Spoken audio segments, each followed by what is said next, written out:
Hello, Audio Mix Clubbers. Rob here from Audio Mix Club, and we mixed this song called Cause You in December 2024.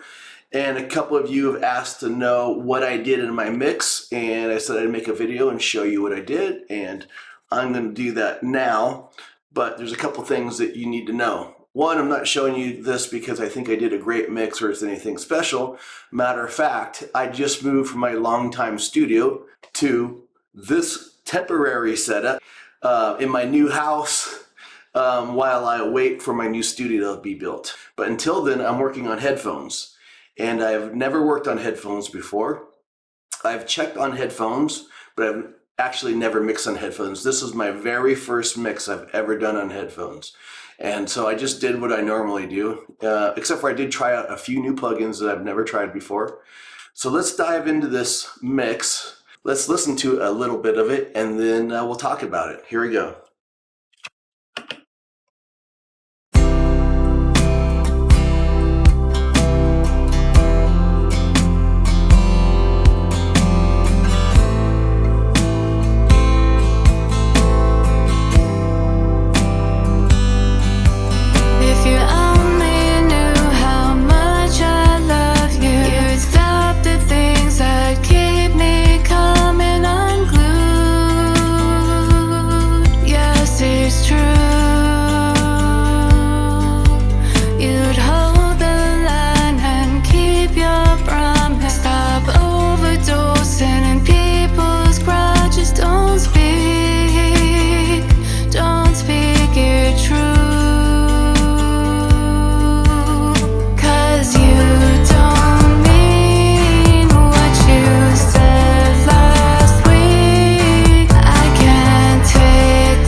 Okay, I think you get the idea of what the song is. If you've mixed it, you know exactly what it is. If you haven't mixed it, well then come mix it. AudioMixClub.com. So let's start with the drums. Let's see. So this is unscripted. I'm just going for it. And we'll look at the processing first, and then we'll look at automation and stuff like that, I guess. Let's see what happens. So, okay, so we had 4 kick drums. So different sections of the songs had different kick drums. Same with the snares. Pretty cool production here. On one of the kicks, I did something. Oh, I put a low pass on it, or a high pass, excuse me. I put a high pass filter on it that cut off this information. This kick plays at the beginning where it's pretty lean. There's not a lot of instrumentation, and we just don't need that low end on there. And of course, on my mix bus, I have another high pass filter that's higher than this, but we'll talk about that later. So here's something you need to know. If you ever put a high pass filter on a track, it'll suddenly be peaking higher than it used to if it had the low information here. For instance, so these kicks I sent to this kick bus, and I put this limiter on here. Why did I use L2? I don't know. I usually use like L1 or something, or maybe even a clipper on the drums. But in this case, I was trying to keep things smooth for this mix. I wasn't making it an aggressive mix at all, as you'll see and probably heard. And the reason L2 is on here is because, I always talk about controlling the dynamics and controlling the peaks. On these kicks, I put nothing on it. Really, I could have put this L2 just right here. And I've adjusted the volumes of these kicks somewhat. And just to show you this, if I have, high pass, low cut on here, this will peak higher than if I don't have it on here. I'm going to turn off this EQ, and let's look at where this peaks.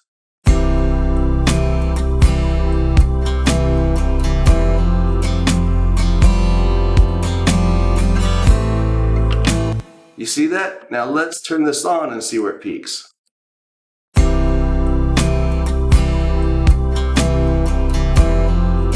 you see it peaks much higher. All right, now back to the mix. That's all I did on the kick drums. And then the snares, let's see what I did on the snares. Check out the snare in the beginning of the song.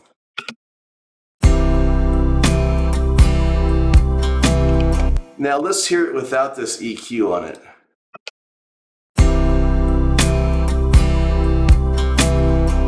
It's just way, way too bright, right? It's, I don't know, I just, this the beginning of the song, you know, usually the verses are duller and the choruses are brighter. So I kicked up the low end and I cut out the top end, as you can see here. And now it sounds like this. From this.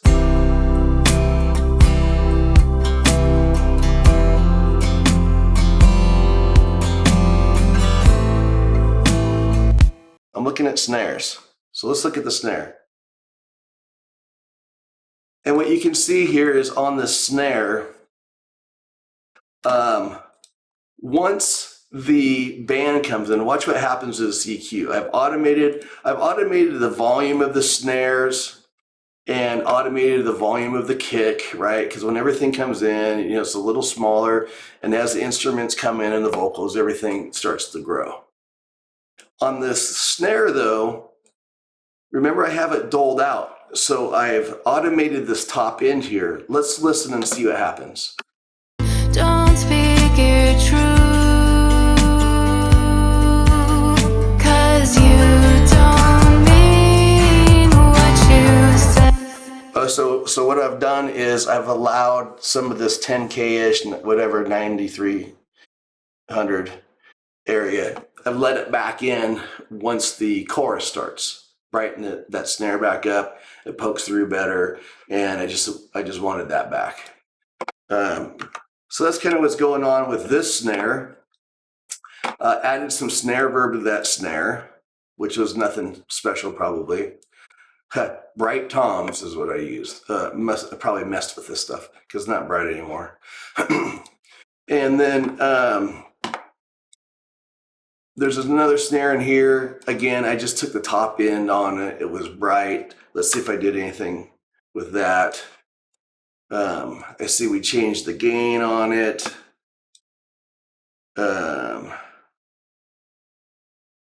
Yeah, we changed the gain on we did the same thing here. I see. Let's hear what happens at the end of the song. We'll look at it.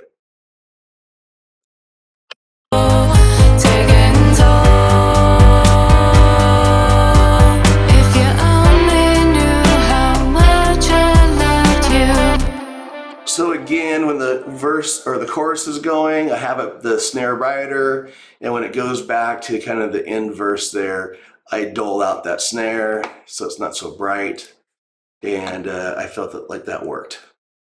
Of course, there's all kinds of automation, but that's what's going there. So I basically, I bust my kicks to a bus here, but I didn't bust the snares to a bus. And also I made a mistake in this mix. When I added this reverb, now normally I use a template. And I did use a template on this mix, but I went ahead and deleted the whole drum section because this, you know, my mix template it's not tailored for this style of song with these pre-made drums. So I just mixed these as I got them for the most part, and I just deleted my whole drum section. So I added a snare verb here, and look, I missed the routing and I sent it straight to the master bus. And it sounds fine. I'm not changing it now. The mix is done. It is what it is. All right, so the snares and the kicks, they all route to my skins clean bus, which is, you know, from my template. And then I have two sends from my cleans. This is pre-fader send to my parallel comp bus. And then I have another pre-fader send, which is turned down 6 dB to this skins distortion bus. And different plugins live on this bus here, and sometimes I'll use Devil Lock, sometimes I'll use something else. But let's listen to these drums here. Now I have my skins clean, which means I do no processing. It's just these tracks however they were processed, comes to here, and then this routes to this skins sum bus. Also, this parallel compression and parallel distortion also sum to the skin sum bus, right? And then this goes on to the drum stem. And if you see me mix before, all my cymbals and all that, of course this looks weird because I didn't use my template for this part either, they all roll into my stems, rooms, overheads, and cymbals bus, with that's left over from my template, and that rolls into the drum bus. So all of my skins, which are the drums, are this way, and then all of the overhead, cymbals, rooms are on this side, and they roll into the drum bus over here. And now I've had my rooms, if you see me, it's like you're like, Rob, sometimes your rooms are with your skins and sometimes they're with your cymbals and overheads. Yes, that's true. It just depends on the song. So now these three roll into this bus. Let's listen to it. Let's stop. Sorry about the extra sound going on in the background. My wife just got home in the background. And here we go. Let's hear the drums.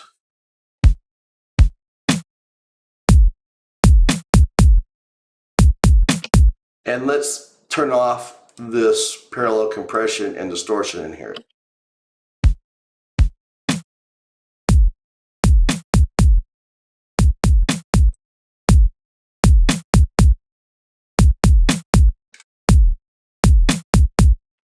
Let's see what we're doing. Now it looks like I have this parallel compression cranked up pretty loud, right? But please notice on the output, I have this output turned down 6 dB, and I also have, and I'm using no makeup gain on this plugin. I'm hitting it pretty good here. So it's hitting like -8, so it's really bringing it down that far. And then I got -6 on top of that, and -3 here. So if you ever do parallel compression on your drums, don't copy what it looks like I'm doing and really crank it up this high. It just appears to be this high, but it's not. You can see the volume down here. All right. And then this distortion is nothing. I mean, let's hear what it's doing. It's nothing right now. I barely have it in there. It adds something, but not much. I probably don't even need it there. And but it's there this time. Comes to my drum stem, nothing here but a send to this drum verb, and the cymbals and stuff go to the same drum verb. And this is a new plugin for me. It's called Aurora, and I put it on this and I messed with some stuff here, and that's what we got. 'Cause you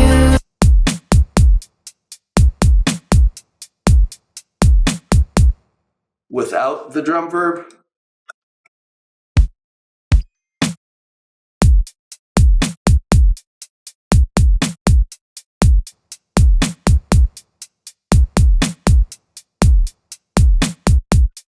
and of course you're hearing the drum verb better than you normally would right now because there's compressors down the way that are pulling that out of the background.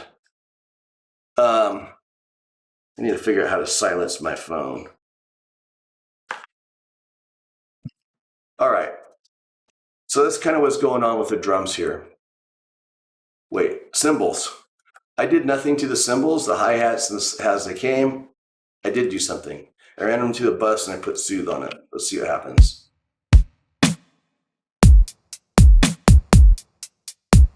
Okay, so be careful. See how I have the sharpness cranked up? This can make your sound jaggedy and in the top end and not nice.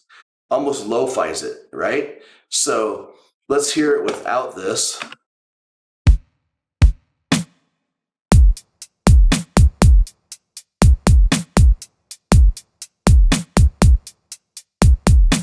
So it is pulling out some high end, but it's also kind of lo-fiing it a little bit.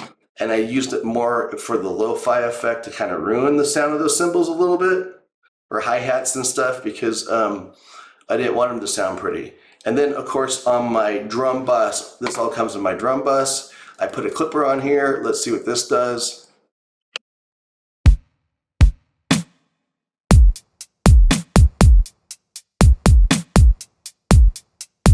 Let's check another part of the song. Different part of the song.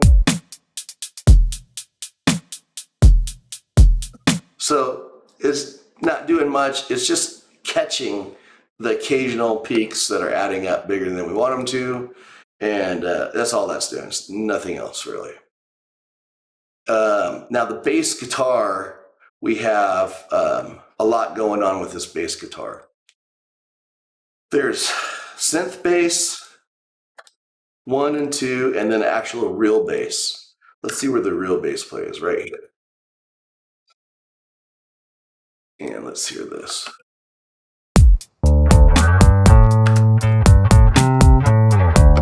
I had to get all these basses to work together. Let's hear them all together.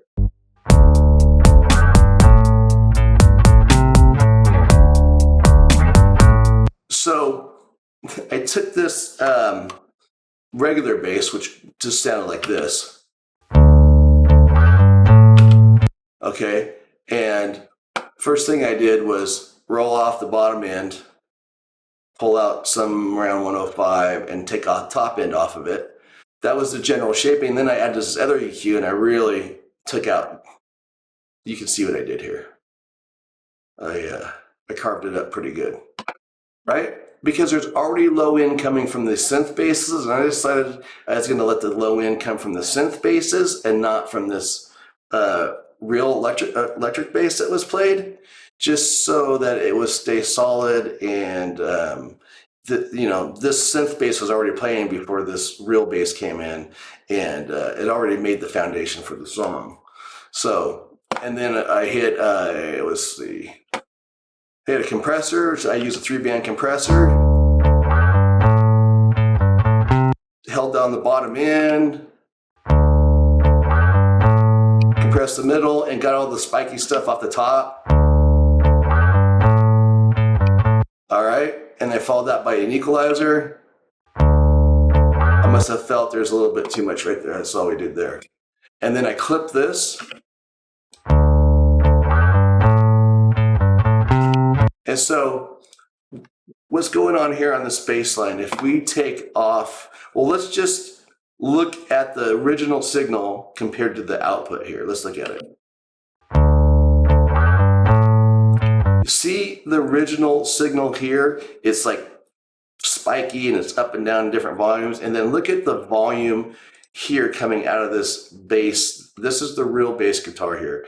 Watch how steady it is, or how it lacks the giant peaks and it stays maintained. Let's watch these two tracks.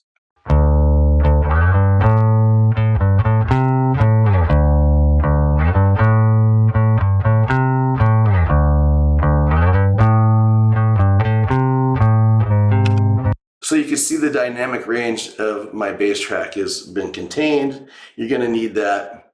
I took off the low end. Now, this bass guitar here that we're looking at doesn't always play. It comes in on top of this other synth bass. But I wanted you to hear the actual electric guitar over the synth bass without it competing. So I put on, hey, look, Pro Q4, another new plugin to me. And let's see what happens. I sidechain this low end information. Let's watch it.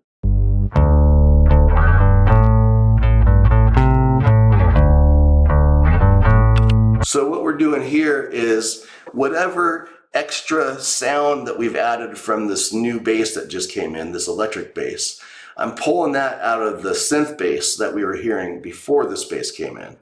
That way, the mix didn't become overwhelmed with all these extra frequencies adding up on top of each other. Because if you just mix these two on top of each other, probably you're having too much of those frequencies add up. So I just dealt with it like that, took that out. There could be some automation on this stuff too. I don't know. I could look. And I follow it with a compressor here. I don't know why.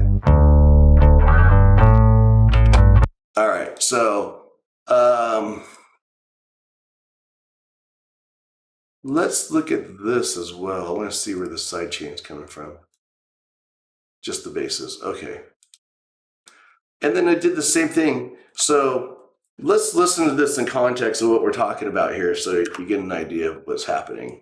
As you can see, this bass is playing the whole time. The synth 1, and then this bass comes in. Let's hear it. Dosing and people's grudges, don't speak your truth, 'cause you don't mean what you said last week. I can't take the calls anymore, and we don't speak of it. You see, when I disabled this plug-in, just those two things add up and muddy up the whole mix. Hey, and while I was looking at it, I noticed something here. Check this out.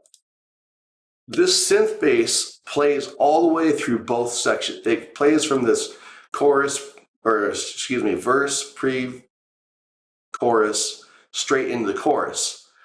And with this, I wanted it to hit harder when the verse or when the chorus came in.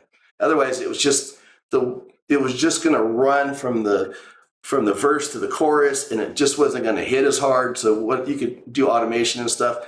And in this case, I automated out the bass. Listen to this. 'Cause you don't, Listen to what happens if we don't have that. 'cause you don't. It's just too smooth. Nothing really happens. You need to have something happen between each section of the song so it feels like you went into the next section. So I just ducked the bass guitar out right here. It's not just the bass guitar, it's the bass synth. And so that it comes back in with the drums and this other bass guitar. 'Cause you don't need. And I feel like that gives it more of an impact. And I did the same thing in the other sections of the song. In this section of the song, we have two synth basses playing, and I did the same thing. It just makes it hit harder when it comes back in. Here we go again. All right, so that's that. Now, let's look at the synth bass right here. We have synth bass 2. I'm doing the same kind of thing. Let's look at the low end.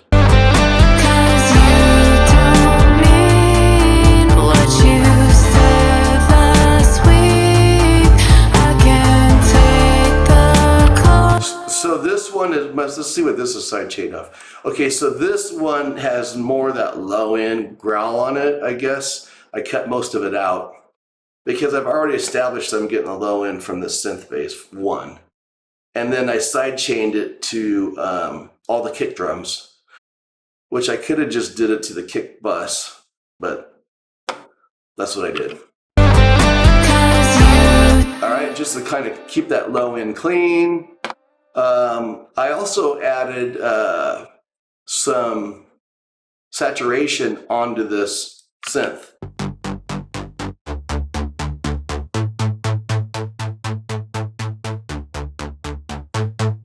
Okay, just a little bit, and then I had to EQ it again. Let's see what's going on with this. I EQ'd it again, and then I put a limiter on it.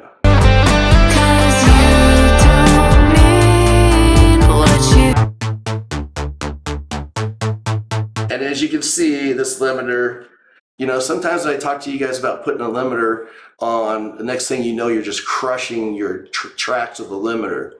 And if you notice, that's not what I'm doing here. I'm only catching the extra peaks that occasionally happen. I'm not crushing the whole track with this thing. Sometimes you want to do that, but most of the time not. All right. And then my electric bass and my synth basses come to my bass bus, and I put on this tube tech right here, and I set it to bass instruments, and it does this. Listen to the difference.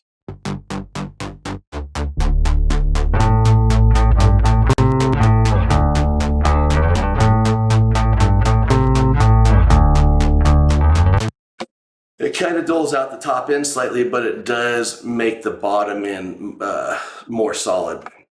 So let's see if it was actually compressing at all. Tiny, tiny bit when all these things are going. Probably did that because, we need to note this. I didn't have to change the headroom, okay.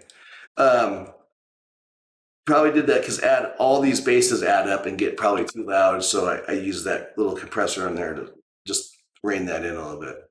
Now on these guitars, all these acoustic guitars were probably the same acoustic guitar, all recorded by the same person in the same room. I don't know that for a fact, but I guess. So I probably worked on the first acoustic guitar, and then I copied my whatever plug-in string I made to the other ones, and then adjust them as needed. Let's listen to this first acoustic guitar. Let's turn off all the processing. Let's see what we did here. Cut off the low end, cut some stuff out here, took the top end down. Then I used the LA2A because I just wanted to sound smooth. I didn't do anything aggressive in this mix. Probably the most aggressive thing I did was with the synth 2, where I saturated the top end a little bit because I wanted it to come through the mix without turning it up too loud. So I just put an LA2A in a guitar, and then I tried this as new to me. This IDX. I got it, I wanted to try it, and I put it on here, and I just adjusted things, and let's hear the difference with and without it.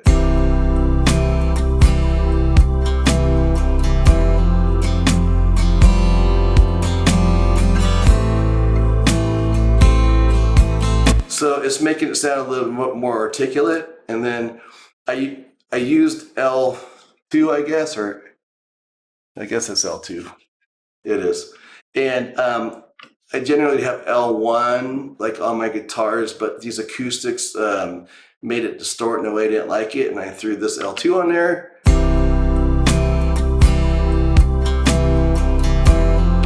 And it didn't distort as much, so I just went with that, copied it across, and then each of the guitars, I probably did something different. Cut off the low end every time because I don't want it competing with the bass synth and the bass. And then, did this. Let's see what I did here. Use this even less, like I did even do the top end on this one. When does this guitar play? Get rid of this. Here, let's see it. Only knew how much I loved.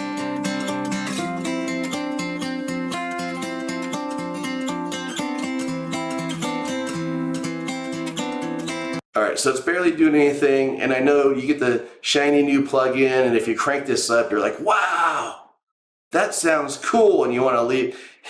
If you use these kind of plugins that change the sound of your tracks, especially if you're new to them, I suggest you use it in the least amount possible when you're first starting with it. There might be a case where you like crank this up, but because as you turn it up, you're probably going to think it sounds better, but it's probably not going to actually sound better when it's mixed with everything. Who knows? Same thing, then I used the limiter on it. And I just did that same thing across all these guitars, except for this guitar. I guess it's a set of guitars.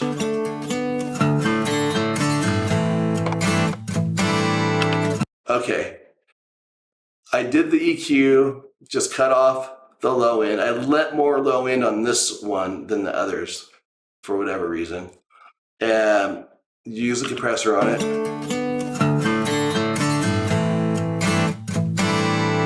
Right? A little bit, and then I put another compressor on it.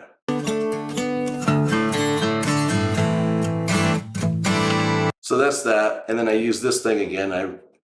Did you notice every time you saw me use this, I used it in a different way. The curves are different, and what I did, I just put it on there and play with this stuff because, I've never used it before, so you got to play with it.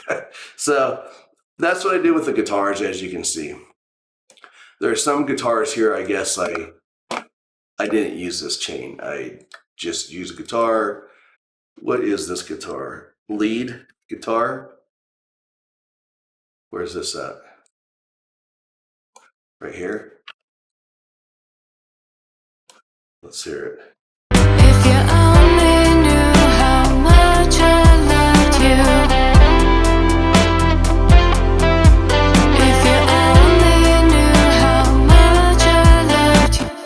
And there was a lead guitar at the beginning that was probably hitting that limiter and it's not hitting at the end. I ended up muting the beginning lead guitars after the producer told me that he preferred not to have the lead guitars at the beginning. So I muted them out. And we have a slide guitar, same thing. Just did some bass, same EQ you see all the time on like guitars. Cut off, especially I don't need any of these acoustic guitars messing with that solid low end. So, and whatever this is, I just took out some metal and cut off the top. It's probably too shiny. Let's just find out what this guitar is. I see it's right here.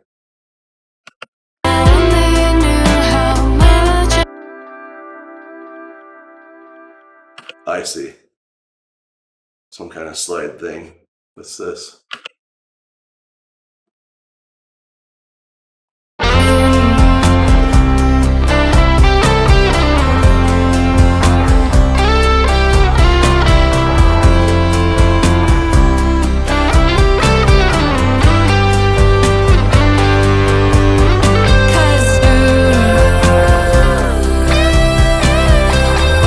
So on this actually lead guitar, I just use a 1176 and 11.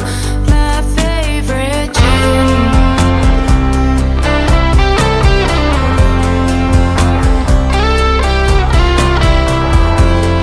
Again, you see only like the attack of that guitar is getting hit by this limiter. I used L1 this time. I guess these other ones I used L1, but I barely did anything to these tracks, right? Besides cut the low end and the top end off. Have some more guitars here, same thing. I just individually, what do these guys do?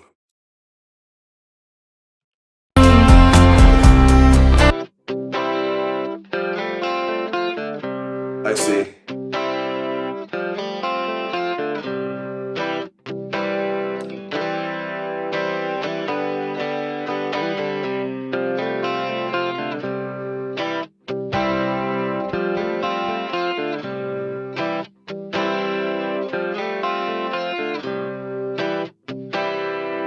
All right, you see what's going on there?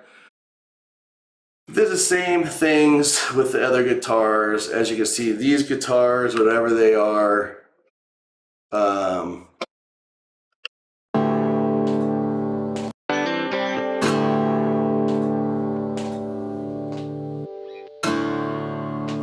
used a LA2A.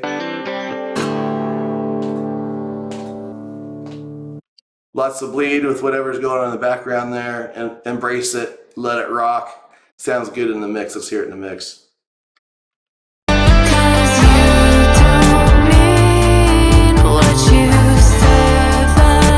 Right? And again, I use this thing. It's probably, it looks like, oh, I changed the speed. Maybe and then I EQ'd the low end off of it. And in this case, I EQ'd it after I compressed it. A lot of times I'll EQ it before I compress it. All right, so, and then whatever this is, these guys.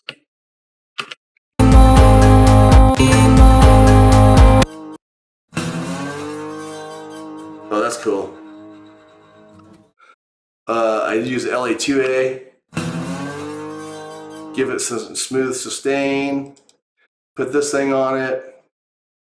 Looks like that.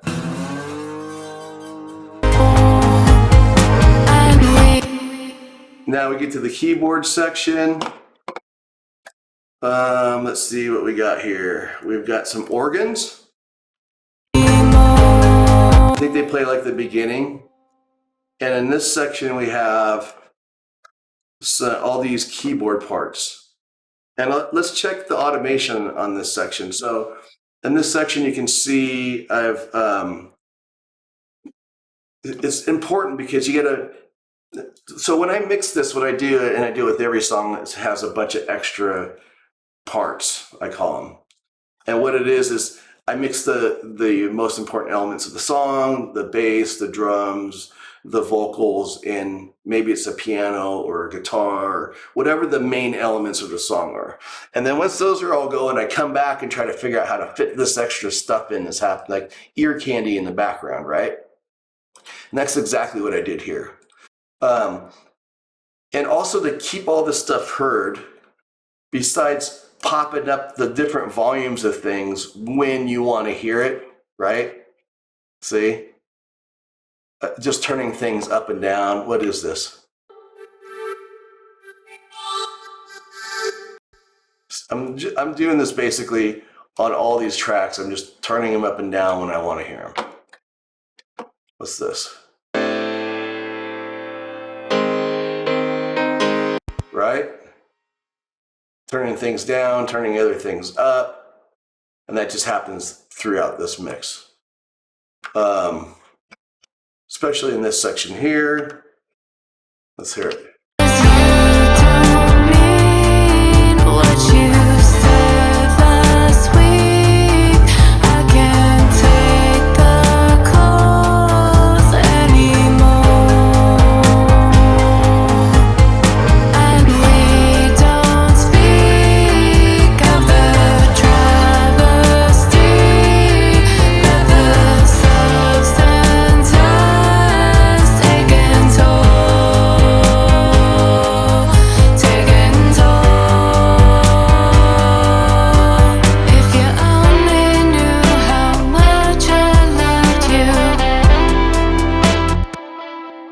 So that's pretty much those instruments there. Just look, I'd even do anything to most of these keyboard parts.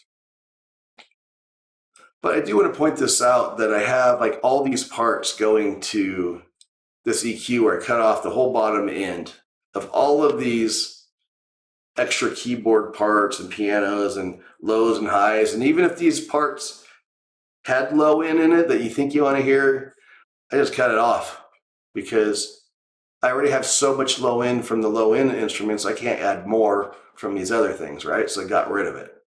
But watch this. Which one are we on? This one.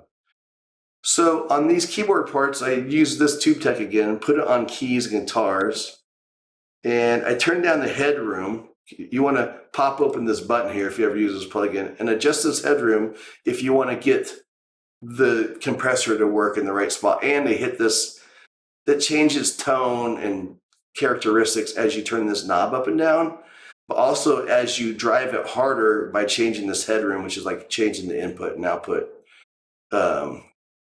linked together to get this thing to drive harder or less hard. And in this section, when you're adding all these extra parts and you want to hear them, if you ever hit a compressor that ties them all together, you can watch that compressor and see that, you know, what you're hearing basically. Let's see, this is probably stupid, but let's look at this compressor that's on all these extra background parts.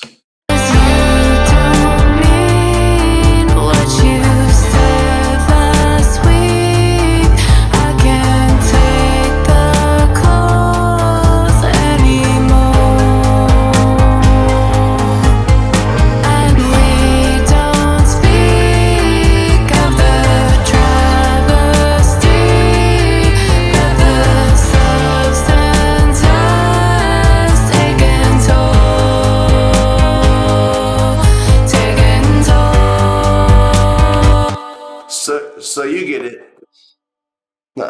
Sometimes I usually always will mix into a compressor. Like when I start this mix, if you ever see me do a live mix, all my processing is on from the beginning, and not all my processing, but my mix bus processing and mastering limiter is on from the beginning and set to where it's going to be set the whole time. And I can hear the finished mix as I mix. I mix in pseudo master. It's not really mastering. I don't master my own mixes, but I do have a mastering plugin on my master bus. So all my instruments come to this bus, nothing happens, and it goes to my mix bus. And then all my vocals, which are on this side, the right side of the mix bus, come into the mix bus. And I just lay things out this way because I came from analog, and I used to line my board out this way, where all the instrumentation was to the left of the mix buses. If I say like you have an 8 bus or something, and then I put all my vocals to the right of it, just the way the console is set up. And I just kept it going. I just been doing it that way ever since, 35 years. So on my mix bus, look what I did. I have a de-esser. See what it does here. Let's go to part of the song, see it. 'Cause you don't mean what we don't speak. If you only knew favorite tune. It doesn't look like it's doing anything, but I know it does something somewhere, or else I wouldn't have put it on there. I would have turned it off. But the point of putting a mastering grade de-esser on your mix bus is if you ever get too many highs or things poking out here and there, then you can just de-ess your mix bus. Also, when I use my analog gear, I use a high frequency compressor that's in the SSL Fusion, which is pretty cool. It does something similar, but not quite as tactical as this thing can do. And the idea of this guy is to just anything extra that's going to come through and poke me in the ears, I just like to take it off right before anything happens. I have an EQ on here. This is the EQ that's always on every one of my mixes in the template. I don't ever look at it. I never adjust it. I don't even care that it's here. It has a high pass filter and it has a cut around 2K. And I do bring the volume down on the output on this guy so that when it goes into my mix bus compressor, this guy, I can pull the threshold down. Because this Kramer Pi is modeling a analog device. And so what we want to do is, and I think it's -18 is 0 dBu V. In the real world. So you kind of need to give this thing -15, -18, and you can pull the threshold down. It actually, this plugin makes a different sound doing that than if you gave it the full signal, say it was at -6, which my mix buses usually are hitting about -6. And this one came out a little weird, so I was fussing with the levels here. Usually this will just be set to 0. At any rate, if you have this threshold way up here, this thing just sounds different than if you have it down here. I learned that from somebody else. I can't tell you who, but let's see what this looks like. Favorite tune. We don't speak of a travesty, but the substance. You see how much mix bus compression I'm using? I have this on 2:1, and you see this needle move sometimes, but this compressor has a sound, and I can hear it working even though I don't see the needle moving. It's because this curve, it's like a very soft curve, and so it's extending down. It's doing something even before the needle moves. I can hear it. So if the needle moves, you can really hear it. So if you see this if you use this compressor on a mix bus and you see this needle really moving, you're really going to hear it. So just be careful. I just didn't feel like I needed to do anything special with it. Inflator, if you ever use this, I see people use it in their videos and they're just cranking this thing up all the time. Like, oh yeah. And if you're a beginner, or maybe even you're a pro, you do it, you can be mad at me, but if you crank this thing up, your first impression is, oh, that's better, and you just keep cranking it up, like, oh yeah, there we go. And then you live with it and you move on. But I'm here to tell you that if you want your mix to sound good and open and dynamic and all those things, when you use stuff like this over your mix, you should just barely put it on there. Barely. Now, I have the input raised 6 dB and output down 6 dB because my mixes usually hit minus 6 dB. Let's see where this mix is hitting. Yeah, it's hitting minus 6 dB right there. So in order for this thing to hit 0, I have to turn up the input 6 dB and it'll hit 0.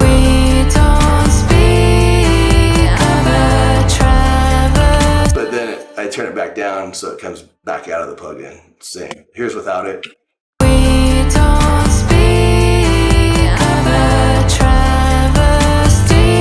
So again, when you're doing your things on your mix, it's just my opinion, barely do it. And do a couple things that'll add up to a lot, right? So if you ever use this guy and you think you're making your mix better by cranking it up, I mean, there's a maybe, but that's never been my experience. Now, I have cranked it up and thought, oh yeah, that sounds good, but I was wrong later when I listened back. So hopefully that teaches you something. I don't know. So that's what my mix bus looks like, basically nothing. If we just turn this off and listen to it.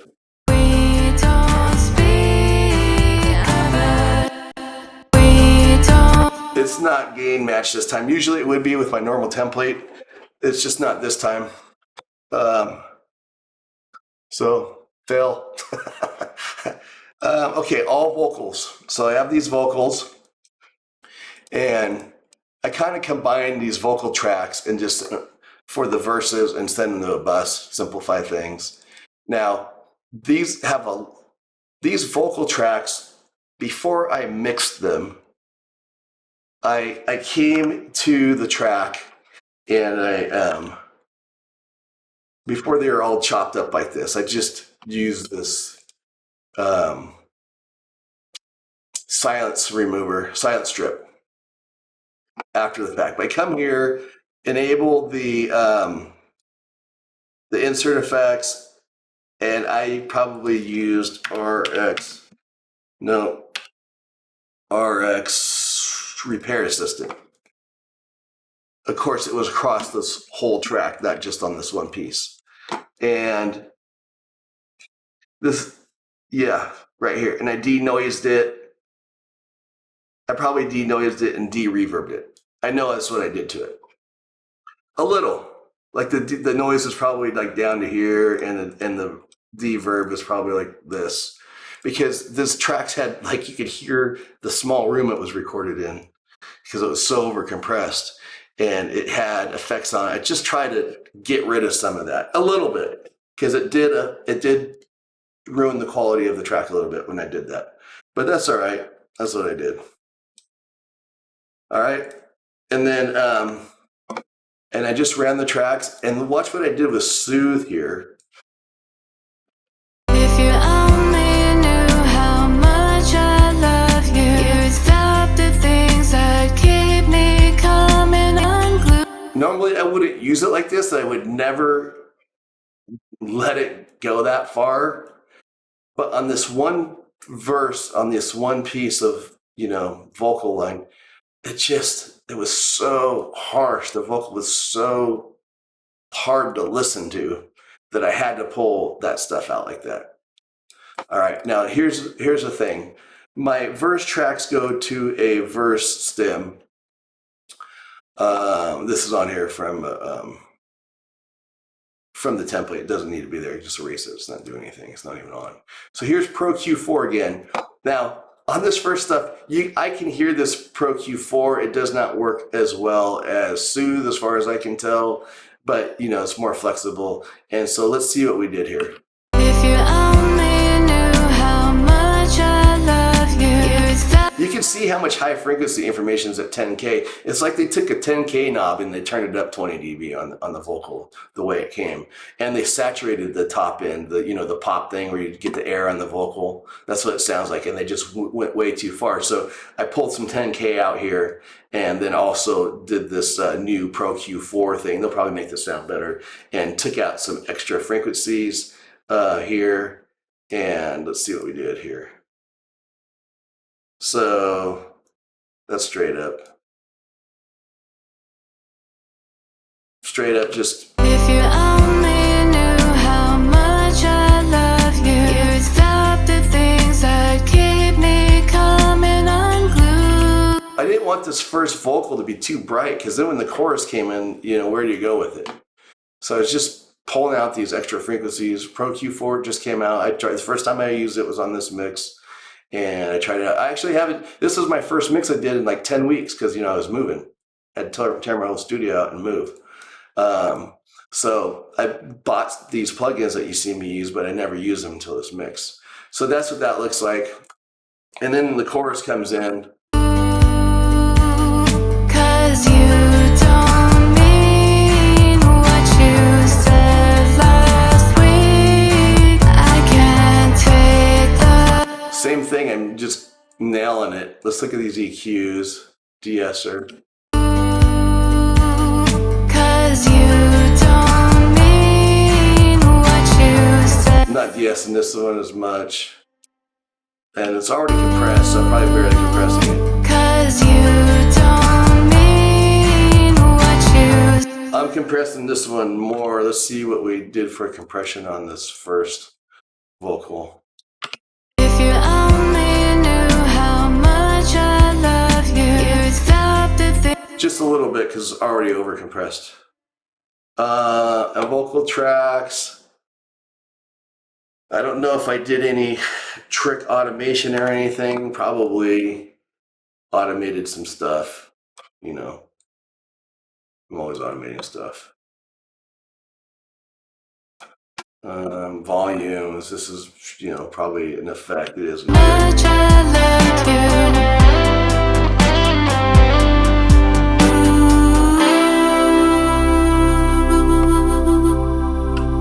Yeah. I sent this to a delay or something. But you notice where she goes, ooh, at the end, the vibrato on the end of her voice, I already cut the send off, so that didn't end up in the effects. So basically, I think that's what we have for a mix. Yeah, blending in these vocals. You can see how I automated things.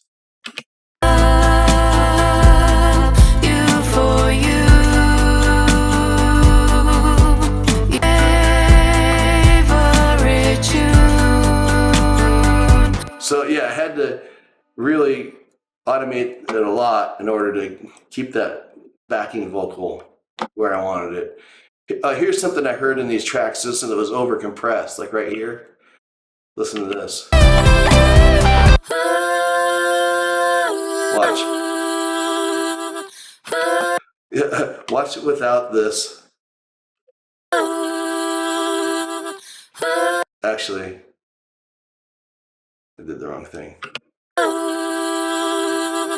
I mean, it's like, and then shh, and then, of course, if you automate it, then it sounds like this. And in the mix, it just goes away. Right? And then let's look at the old dreaded mastering bus. You know, everybody's like, oh, I can master this, right? I don't master my mixes. I'll master your mix. Well, I don't have my gear set up, so I can't master it right now. But when somebody says, you know, my mix sounds like this because it's not mastered. Well, your mix should sound good before it's mastered. And the mastering engineer should listen to it and go, damn, you did a good job. I don't have anything or much to do. So gold clip, I love gold clip. Let's hear with or without it, without it.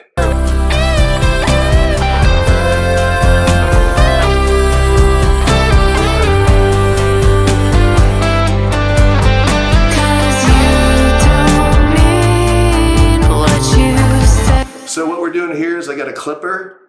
It'll occasionally clip some of the peaks off, but barely and not very often. I'm using this box tone classic, which doles off the top end. It rolls off the top end, kind of like analog circuitry can do. And because these tracks were kind of bright on the top end. And if you notice, I've never anywhere boosted the top end of any of these tracks or the mix or anything. I only just cut the top end away from most things and again rolled it off here again. I used a hard clipper because I only wanted to clip on the extra parts. And if you use some of these extra like classic, it starts reaching down and clipping stuff sooner. I only wanted, and modern, I just wanted to clip only if it exceeded this threshold. And then use this gold, barely. This is another one of these plugins. And I guess I didn't even have alchemy on, but maybe because I rolled so much off. But anyways, as you turn this knob up, you're going to do the same thing as inflator. You're going to go, oh yeah. It's similar to inflator. You're just going to keep cranking it up. And you're like, oh, that's better. Oh yeah. Oh, that's so good. But you're fooling yourself. It's going to suck. If you go past this, where I am here, you probably went too far. Because I think this is max. I don't know. It's my opinion on a mix. All right, and then the old ozone. Let's make this bigger. So yeah, see, I no top end boost anywhere in the, well, we'll see later. But I did cut the low mids out and I cut some stuff out here. This impact module, my favorite module of all time. It's kind of like a transient designer 8-ish. So what happens if you pull these levers down, it takes the attack, but not like the attack, like when you think of like attack like a snare drum where there's a front edge attack. This is more of a longer attack time, like the whole drum hitting, not just the front edge, right? So this kind of brings down the punch or something and brings up the sustain in these different bands, right? If you push this lever up, it takes the sustain out and adds punch back in, and you can do that in your different, areas of the frequency range, how you see fit. This is how I saw fit. So I'm on headphones. Normally, I mono the low end or somewhat mono the low end, 50%. Somewhere down in the low end, I almost always mono the low end.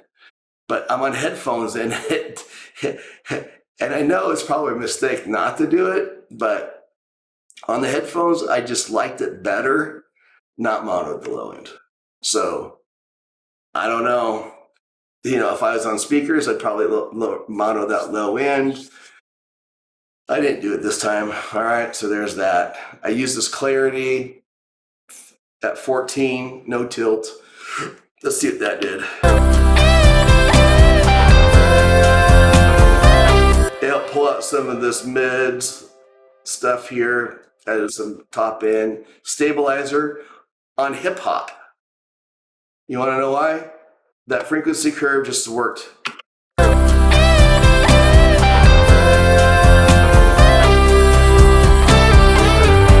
At 20, so it's not doing much at all.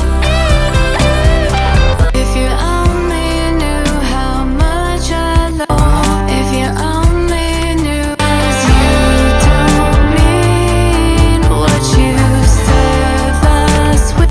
All right, then there's a dynamic EQ. 'Cause you don't mean. And then let's see what this maximizer is doing. If you only knew how much I love you, you'd stop the things that keep. ICR2, not modern, not this is a good one right here. One's good, but this RCR2 kind of rounds off the sound. It's not so crisp, where like modern is ICR4 modern is a little more crisp. I was going for not so, it's smoother. I just was trying to make it, nice on the ears. I used True Peak this time. I don't usually use True Peak. But when I click the True Peak on, it usually ruins the sound for me. But, I'm on headphones. I don't know what the hell I'm hearing. I'm just shooting arrows in the dark here, guys. But I turned it on. And I just felt like it helped. It just tamed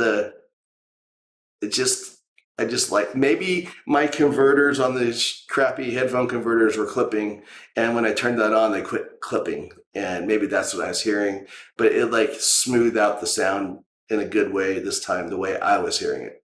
And then this characteristic, I have it more towards clipping than limiting, So smoother to be up higher, like 2 or 2.5. Upward expansion, just keeping things even. I normally don't use this because I normally want more dynamics in between the quiet parts and loud parts. And of course, if you use it, it takes that away. But this song didn't really die out to any quiet part. And I still have the dynamics in there. And that's it. That's the mix. So that's how I mixed it. If you have any questions, let me know and I'll answer them right now. Except for there's nobody here with me. We looked at the bass where I cut the bass out, all of the bass, right before the new section comes in, so it hits harder. And you can do that with other instruments. If you have sustaining instruments, easy for me to say, sustaining instruments. Sometimes it's a cool trick. Have them cut and then come back in if they just keep playing through. But do it in a way where you don't notice. If you notice it's happening, it's probably be too abrupt and it might not work out. But if you can do it in a way where you don't notice it, it just feels like it hit harder coming in to the next section, or it helped you transition to the next section, feel like a new section, do something that makes it feel like that, right? Always be listening to what the listener, what the feeling you want them to have, and try to mix towards that. All right, I guess that's it, you guys. I don't know what else to tell you. Hopefully you like my mix. I don't know what I have. I don't have speakers, and I'm in this echoey room, so I only use headphones. I didn't even set speakers up. None. I do want to get my little computer speakers and put them in here because I hate putting headphones on just to hear what my computer's doing. But that'll come. And I'm thinking about getting one of my side racks out of storage and putting it right here and putting some gear in it. But I probably won't do it. Anyways, ask questions below in the comment section and I'll try to answer them. And we'll see you on the forum. Happy mixing. Happy New Year. It's January 2025. Good times, you guys. Let's see you at Audio Mix Club. Have a good night.